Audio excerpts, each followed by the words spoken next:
everyone. So, welcome to the Football Takeover, where we're going to be talking about the intersection of business, community, culture, and football.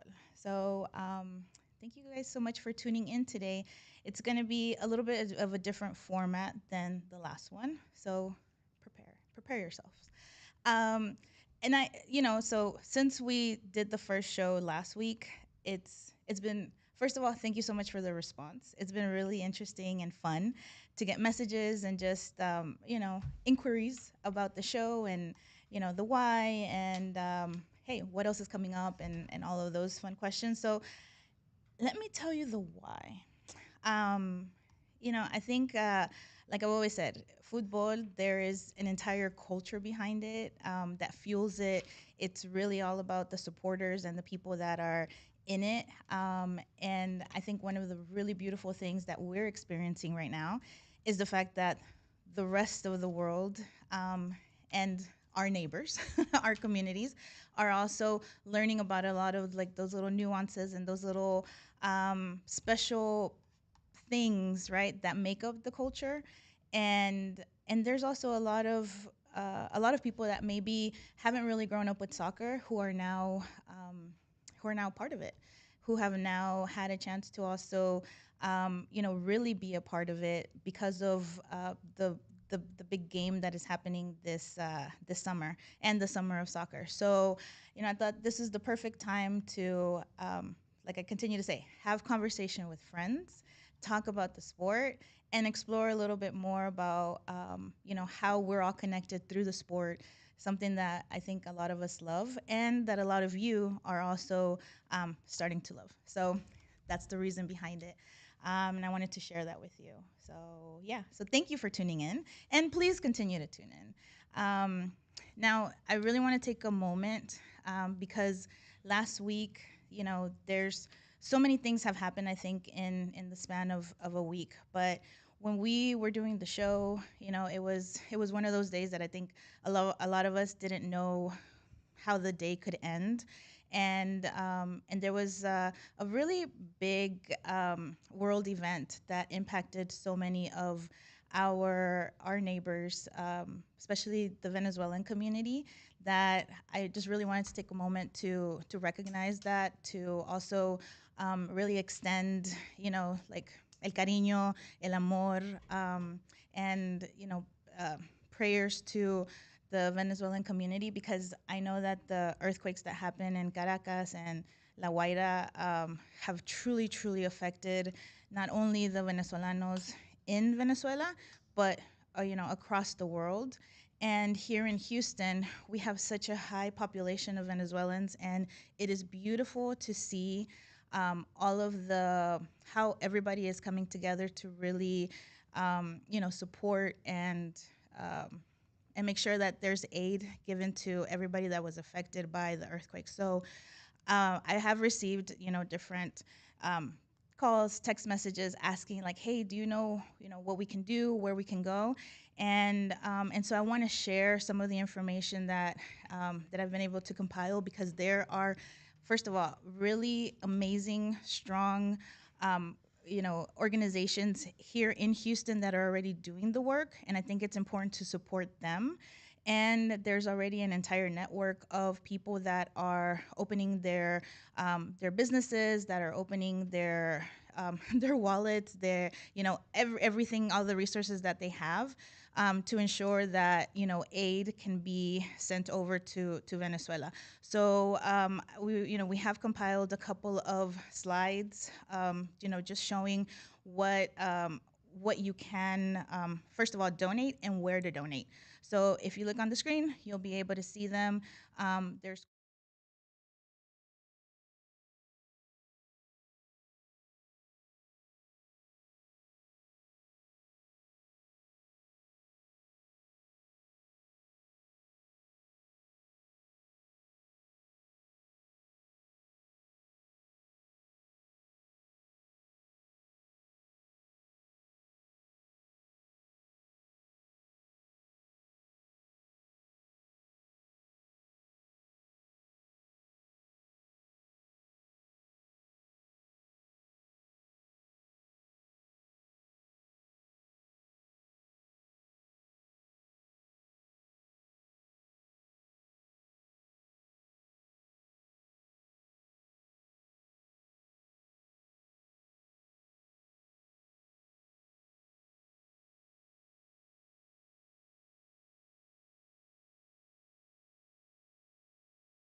But I just thought it was very important because I know that through some of the news, we've also learned that, you know, um, some of our members in the football community have also been greatly affected.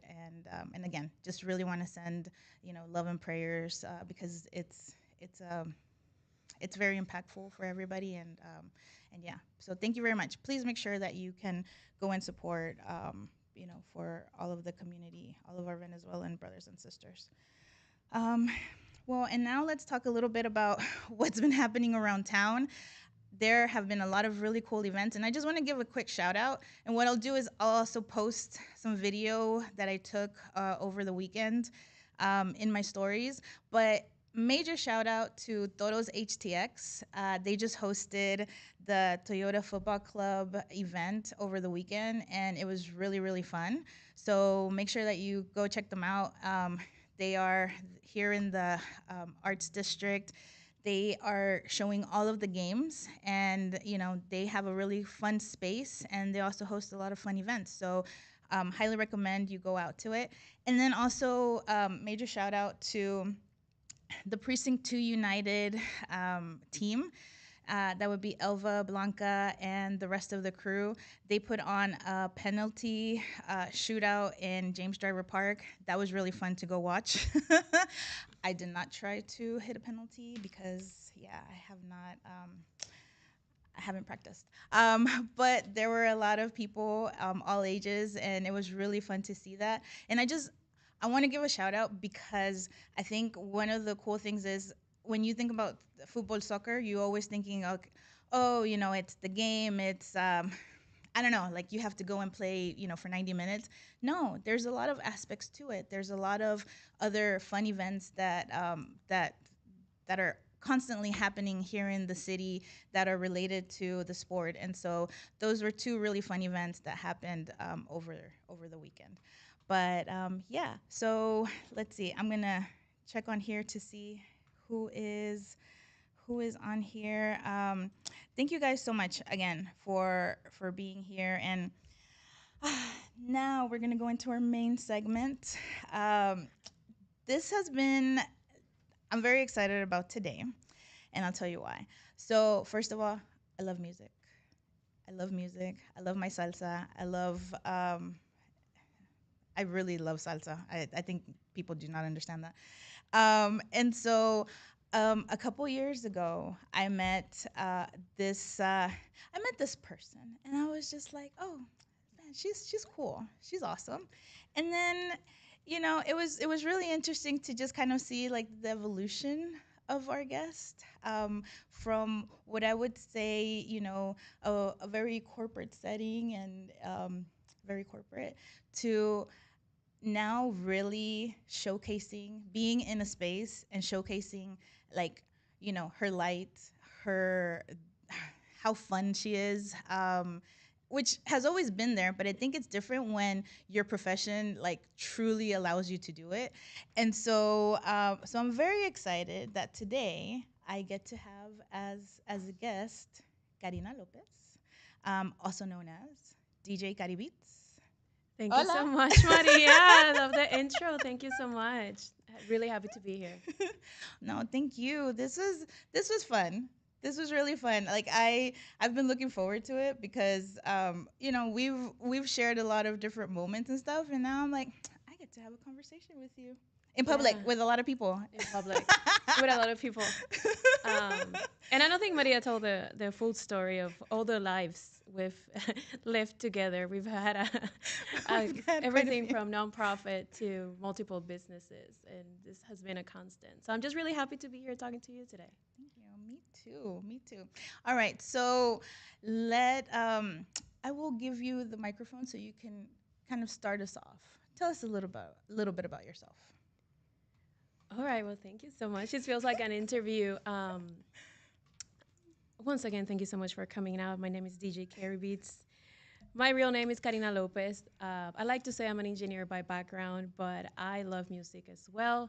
So I'm a full-time DJ and educator. I teach kids how to DJ as well, which have my little story in the background too. But basically, born and raised in Puerto Rico, Dominican parents came here for oil and gas, a major company, and I'm still here. I'm still here, and I'm really thankful for the opportunity of that Houston has given me to showcase my creative skills. That, like Maria said, they were always there. Um, but I was an engineer first, so I think that that shaped a lot of who I am today. Yeah, because I mean that was the first Karina that I met, the engineer, you know, very safety conscious, which I love. Girl, If there listen. is one thing about engineers and anybody that works in oil and gas, it's always safety. Everything. I'm like, okay, cool, I got you. And then yeah, I mean, we have definitely been through multiple Iterations. iterations and ventures and stuff. But you know, for me, I think the moment was when you were like, yeah, I'm gonna be a DJ. Like, I I I absolutely loved the transition, but at the same time, I was like, wait, what?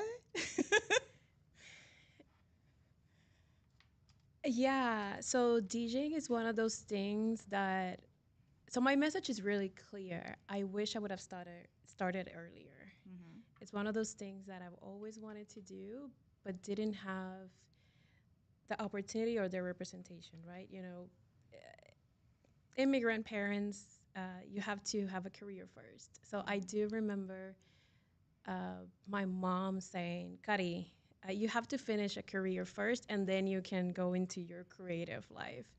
And the day that we're skipping a couple stages, but the day I went to engineering school, I think we have a picture for that, Hmm.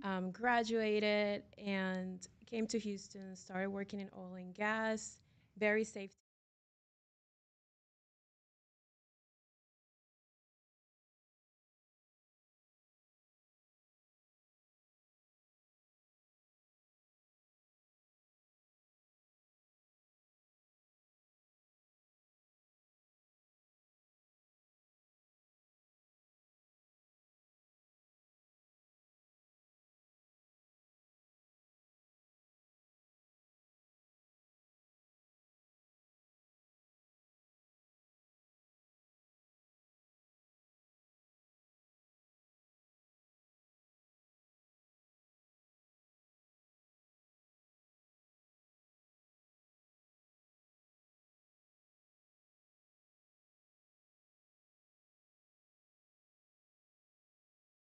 How I see the world and how I treat my business. So Hmm.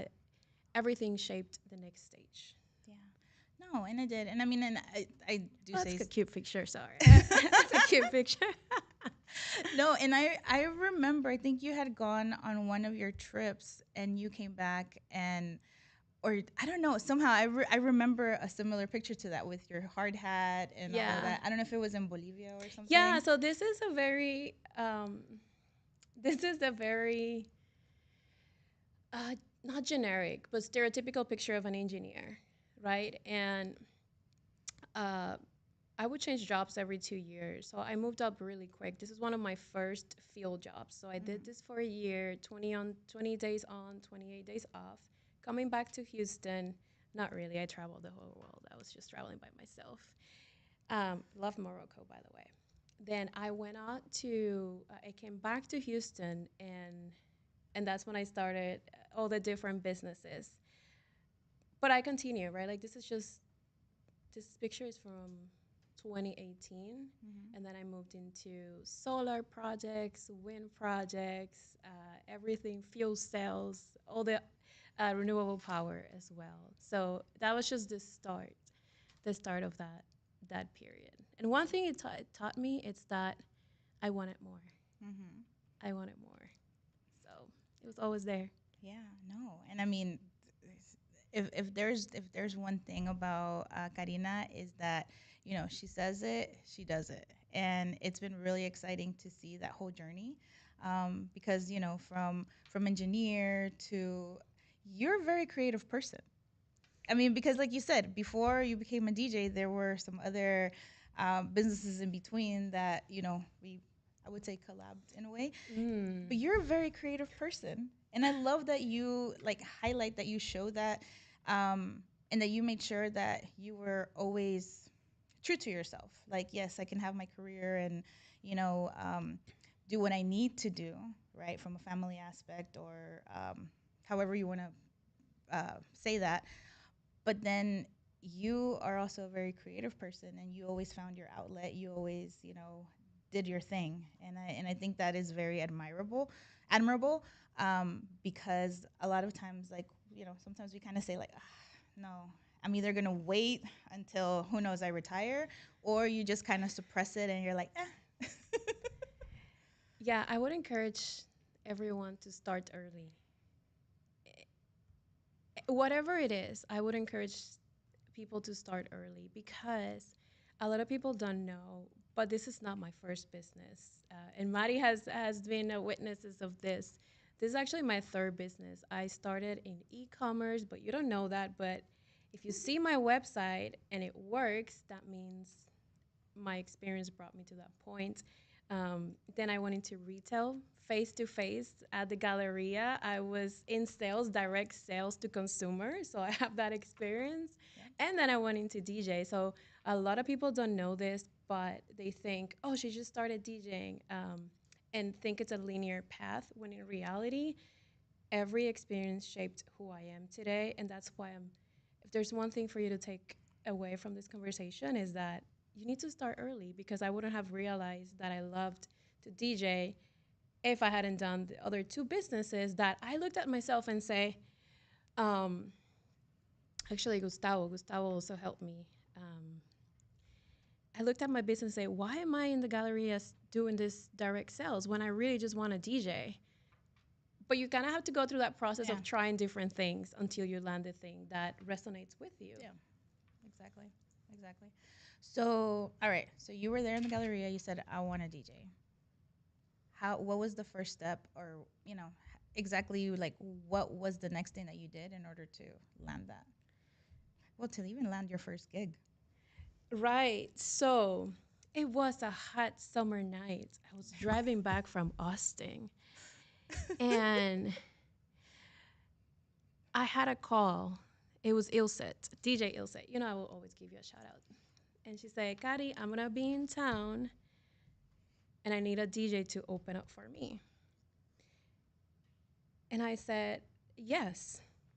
Did I know how to DJ? Absolutely not. Did I know how to do vinyl? No. But I said yes, and then I figured it out. And that was a pivotal moment because that night I drove back from Austin, woke up really early, and showed up the next day. And the next day it was just to watch, but I showed up and I said yes. Mm-hmm.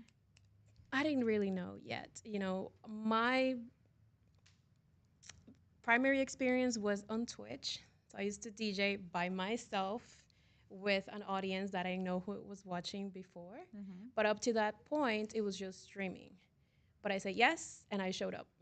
And it really was as simple as that. And I would always be thankful for the opportunity to start in such a cool environment, right? Like, that's major. That's fun. I'd say I never really had bad gigs. I started in a really nice spot. Oh, wow. But the fact that you said yes without fully knowing it, I love that. Because a lot Mm-hmm. of times, especially women, and, I have to say this because I'm also one of them, we say no because we don't know it, instead of just saying yes and then saying, you know what, I'll figure it out. That's a very different mindset, and I think it's important to Yeah. highlight because we need to start being like that. Because a lot of people are like that. A lot of people are like that. And one thing for the audience to remember, because I would expect we have a lot of diverse audience, Mhm. you don't need to know exactly how it's going to work out, but you have to start. Mhm. And this is something, it's a takeaway from being in such a male dominated environment. Yeah. Maria, I used to be in front of 300 construction workers on the mic, being really nervous. But once I started DJing, that changed how I felt about that. Mhm. So this was like the easiest thing to do after you've been through such male dominated Yeah. environments. You already say, okay, might as well do it because guess what? If you're not doing it, somebody else is going to do it with less experience. God is Yes. going to give that opportunity to Yes. someone else. Mhm. No, it's true. Um, yeah, that's it. Boom. Yeah, no, no, you're right. You're right. And I mean, and I love seeing more women on in the DJ booth. Yeah. I absolutely love that because the vibe is different. You know, the vibe is completely different. We know how to get the girls dancing, and let me tell you, once you get the girls dancing, you have a party, a successful party, uh, Yep. and nobody can replicate that. A girl knows how to get the dance floor going. Yeah, for real. So, what has been, like a memorable gig for you? Ooh, I've had a lot of memorable gigs. One thing about my DJ career is that I started, normal doing clubs. In Hmm. 2021, I realized there was a gap in events and DJs that would provide that more like um, corporate corporate service Hmm. to companies as DJ service. So I started my own company, and I've had a lot of memorable events, but the one that I can think of is a very recent one. I don't know if we want to talk about it. Um, I think the prepping for the events sometimes is even more memorable than the actual event. And recently, I experienced that. I remember listening to a song, and I remember there's so many things I want to say. There's so many things I want to say, y'all. I remember listening to a song and thinking, wow, I can't believe I'm going to this major event playing Caribbean music. Hmm. And I started crying. I thought, wow, I've came a long way from being a side gig to a full-time DJ. It's exactly a year Oh, wow. today that I became a full-time DJ, and just having that opportunity to be in this completely different and big stages, Hmm. doing what I love. Hmm. That's I literally cried, Yeah. and I want that for other girls. I want that for other girls. I want that for other people too. They Yeah. deserve that too. Yes, we need to see more of our women out there, like getting things going. Um, Before we get to that one, I just wanna say I remember when we prepped for during COVID times, and all of the 2020. all of the virtual events and all of the different things that were happening. We were also doing a virtual production, and you were the DJ, and I just remember all of that prep. Which one And was that? Which one was that? Oh, yes, the very late night. yeah. Yeah, I'm like, y'all, you guys have no idea. When she talks about having to prep, making sure that it's everything, right? It's Yeah. everything from the music, the vibe, the who's gonna be there. I mean, your how you're gonna dress. I mean, like everything, right? Every single Yeah. detail. And then, so I had never really witnessed that until we did that production, because it was a virtual production. And so I was the person behind on the production side. And so, we had to set up the entire scene and the whole scenario and stuff. But man, I have so much props for you. I mean, because it was a lot. It was a lot, but it also showed, like you said, all of the preparation leading up to that, right? From your engineering days, and just knowing that, hey, 1, 2, 3, 4, 5, all of these things need to get checked off. All of these things need to be ready. And so I remember that, because from that moment to what we're about to talk about, it has been such an amazing road, and I've been able to see it. Like, I've been on the front row, so I'm just very Yeah. excited and happy for you. I'm excited too, Mari. And you also made me realize something that very unpopular, very unpopular opinion, but talent is not all that you need to succeed in this. Because I've seen amazing DJs, but their careers have been more like on the backside. And I've seen DJs blow up, but they're very consistent. I feel like I don't feel like I know that consistency beats talent any day. And let me tell you more. That's where I've also used my experience as a DJ to create management systems. You said prep and all the background work, but that's just the experience that I bring. Yeah. And that is something that I wish more DJs knew. Anybody starting a business, it's not just talent. You need to know how to set up your contracts, negotiate your contracts, have the right terms. You need to show up on time, have more of like the corporate business side of it that will make you successful. So I've had it since the first day because I had a leg up from my background, and it's something that I'm glad you got to witness. I didn't even know what I was doing it, but it's part of who I am. Yeah. Yeah. And so for me, it was really exciting when, there I am looking online, seeing what's going on. And then I come across this screenshot. Uh oh. This screenshot that I think is very important to share so that we can go and talk about,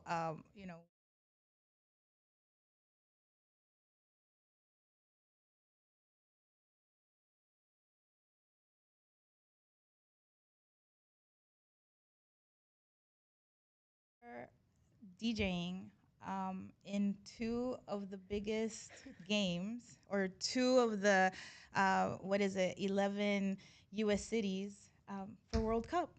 Like, congratulations. That is Thank amazing. you. That is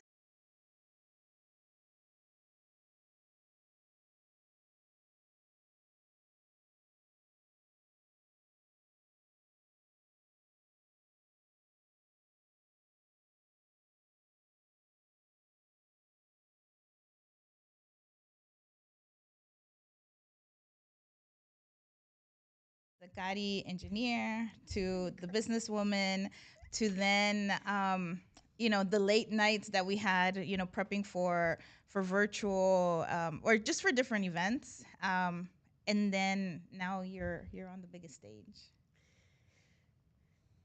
Yeah. Uh, I was really excited to be part of it, and just grateful.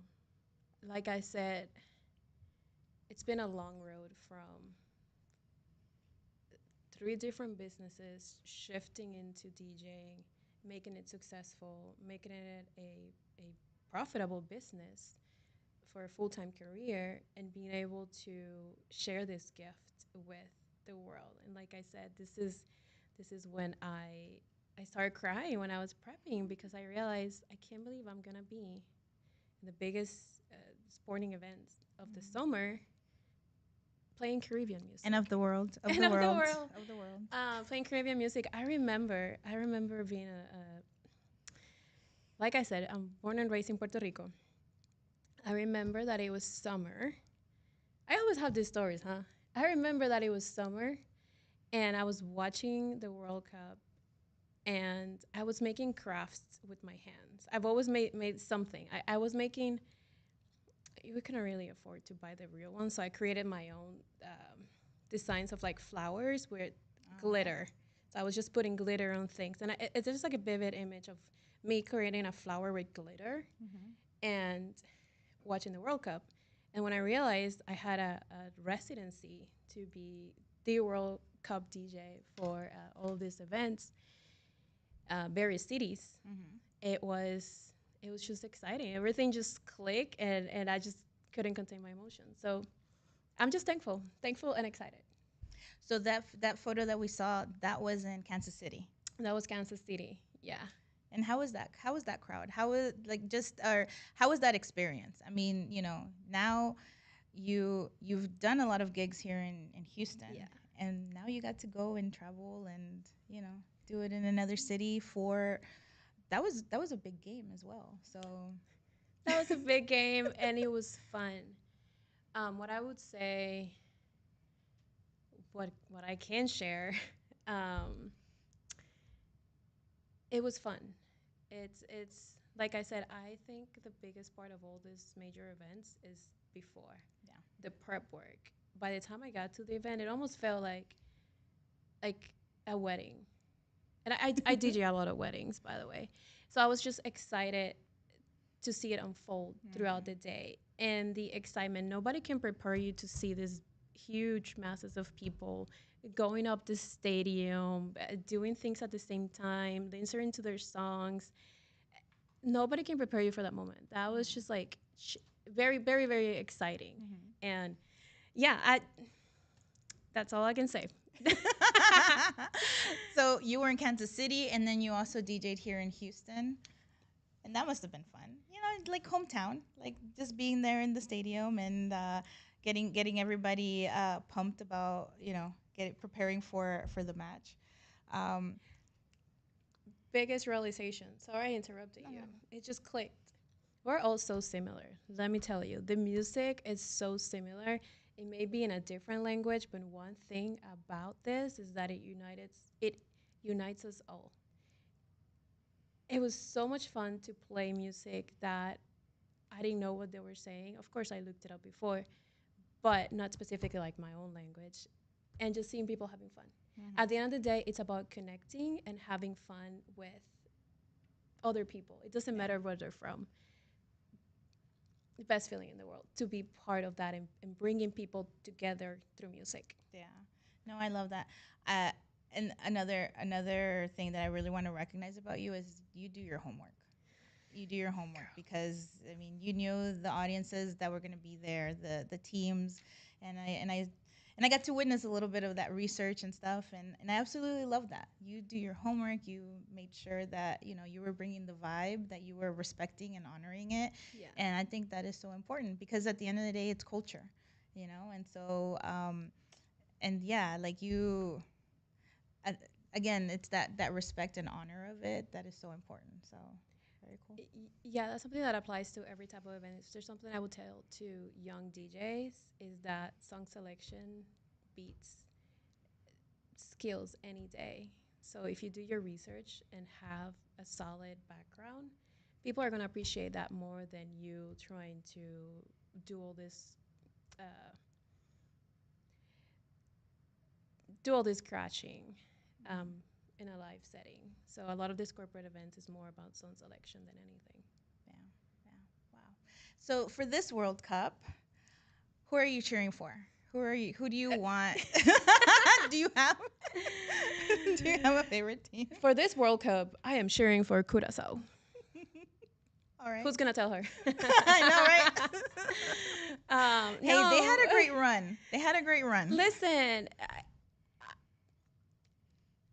Somebody had to bring the vibes, and I feel like without Curacao, a lot of us would have not enjoyed the group stage. It was just like a fun. Yeah. It was like just like a fun vibe, and I can't answer this question because I'm in Houston and there's a big diversity of population, so I don't want to get in trouble with any potential partners. Um, so I'm gonna say Curacao and support. Yeah, my islands. well, Cari Beats, supporting the Caribbean. Of course, and it's so similar. It's so similar. All right, another question. Out of all of the World Cup soundtrack songs, like of all times, right? And I always have to say, like since Ricky Martin days and Cup of Life, do you have a favorite one?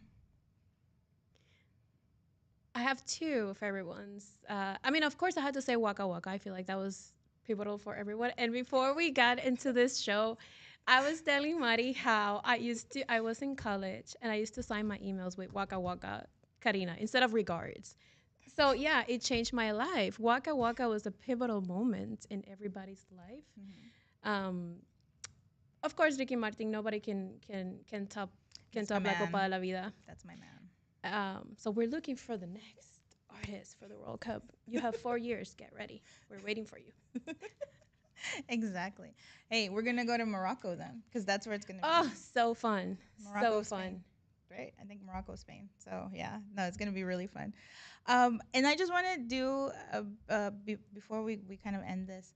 Um, I know you talked a lot about just the next generation of Yeah. DJs and all of that. Tell us a little bit about what you're doing in order to ensure that the next generation of DJs has a solid educational foundation for coming into the industry? Right. I started meant to beats DJ school because that's something that I didn't have when I started DJing. Hmm. I had the opportunity to DJ for other people, and that's how I learned. But there are ways to do it. It's a little bit more structured. So of course, I took my engineering background and created this amazing curriculum that teaches you everything from like zero to hero, basically, so that you can start performing. And it's not about I have the equipment or am I ready? No, it's if you want to learn, you can do it, and I can teach you. And the reason is like I said before, I want people to start early. I want the next generation to start early. They're already spending time on their laptops, on their phones, might as well be mixing music and learning a technical skill. And I have a really, really cool story. This is why I do it, but I remember this student that before he came into my class, he wouldn't look at me in the face, in my eyes. He wouldn't look at me. He would just always like kind of wander around, do something with his phone. And we did a 6 week course after school classes. And by the end, he was saying, Miss Karina, I have some songs. I've been practicing. Let me show you. And I thought, that's amazing. And he was looking at me in the eye. That transformation, it's what I am providing. That's why I'm so excited to continue in this program and given the opportunity showing that all you need to do is start early, and here I am to help you. Because guess what? I'm not getting any younger. So we have to prepare the next Yeah. generation and Right. might as well do it now. There's no better time than now. Yeah. No, I love it. I love it. And Kari, I mean, you've been doing so much for this for your school. Um, she recently won a pitch competition, and I Pitch was competition. there, so I was really happy to cheer her on. And yes, I mean, there's definitely, I think this is why we always say the arts are so important. The arts are so important because they really do give everyone not only an outlet but also help you build up confidence. And so no, thank you so much. That is great, and we'll definitely share information about the upcoming events and camps that you have, so then that way anybody that's interested can sign up. Yes, definitely. Yeah, awesome. Well, Kari, thank you so much for being here today. I mean, um, it was really fun having this conversation, sharing some of your information with everybody, and learning a little bit more. Well, letting them learn a little bit more because I feel like I've been able to have a front row seat to some of this, to your journey, and I was just really excited that you were on the show today. Thank you. And, I'm excited to continue being in a lot of cases the uh, DJ in a lot of male dominated spaces. Yes. So I'm excited to continue in that work, and I have a great team, and I'm here to help. So if anybody has questions, I'm also available as a resource. If my contact information is here. Mhm. So I just appreciate the opportunity to share more about my story and why I do it. Yeah. And you can follow her on Instagram at Caribeats. Carrie Beats. And we have, so we'll make sure to share that. And I mean, this is a Latina DJ that is doing a lot of really cool stuff that's also helping build up our next generation of creatives. And yeah, no. So please make sure to follow her. And will you stay on and kind of be like the co-host for the rest of the show? We just have a couple more Oh, segments that on. sounds so fun. I only do fun things. You know what? Yeah. I think we have a plan. That's a yes. That's a yes, All right. even though I don't know exactly how it's going to work out. That's a yes. And that's how you make things, Yeah. get things done. Exactly, exactly. Well, so last week we ended up having, well, actually, for the inaugural episode, we had Katie Umanya. She is a sports photojournalist. And that conversation was really fun. We got to learn about her work, and, she has been very active. With everything World Cup. I mean, she's already been to all of the Houston games. I think she's also been to maybe like two. I think this was she was there. She was in Dallas yesterday. So it might be game 3 or game 2 in Dallas. And so I told her, I was like, hey, Katie, what if we do a Enya photo of the week? Because she's already on the sidelines. And I think that it's important to showcase the work of our friends and Latinas that are in these spaces. And so she sent me her favorite photo, and I want to put it up right now. It's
something that she took because she's been out and about doing amazing stuff, sitting, what is it, on the sideline taking photos of all of the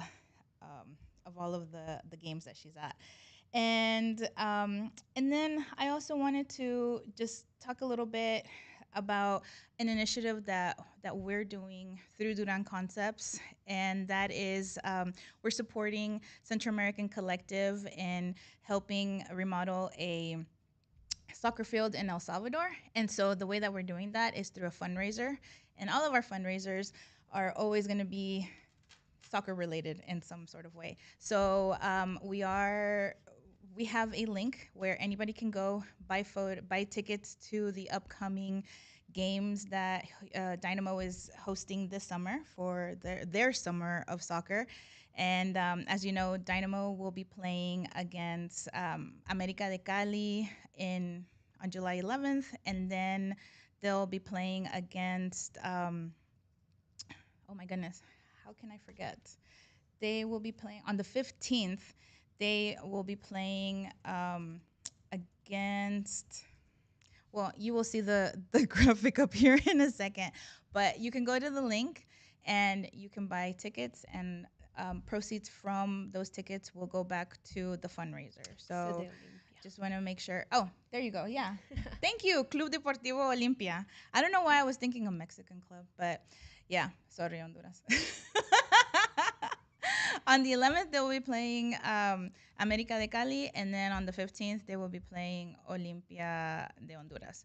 But yeah, you can go to the link that will be popping up on screen, and then and yeah, like I said, proceeds from those tickets will be going back to the field remodel that we're doing in El Salvador through Central American Collective. That's um, that's a really big project that has been going on now since 2020 23. I've seen some pictures. It's coming along. It needs It is. It's it coming needs along. all that it can take. We have the turf. We have the turf laid out, and now we're building a multi-purpose room so that all the kids that are part of the soccer program will also get a chance to learn trades, and so that's a really big one. But all right, so just to kind of end things off, um, this is a big weekend. This is a big weekend for big games. The reason why I'm wearing my Colombia jersey, signed by El Pibe Valderrama, is because Colombia is playing on Friday. They're going to be playing the Democratic Republic of Congo, and you know who I'm rooting for. And then this weekend on July 4th, that's the last game. That's the last World Cup game here in Houston, and yeah, Looking forward. that's gonna be a good one. Canada versus Morocco. I you know what? I would love for Canada to advance. I think it would be fun, but at the same time, not gonna lie, Morocco has been playing really well. So we'll see how that game turns out. It's gonna be fun. One thing about it, I think it'll be fun. It will. It will. I mean, at the end of the day, I think all of the games have been really exciting. These last couple, I mean, we went to penalties and all of this stuff. So um, there is definitely no shortage of excitement. I But love a good underdog story. yes, I know.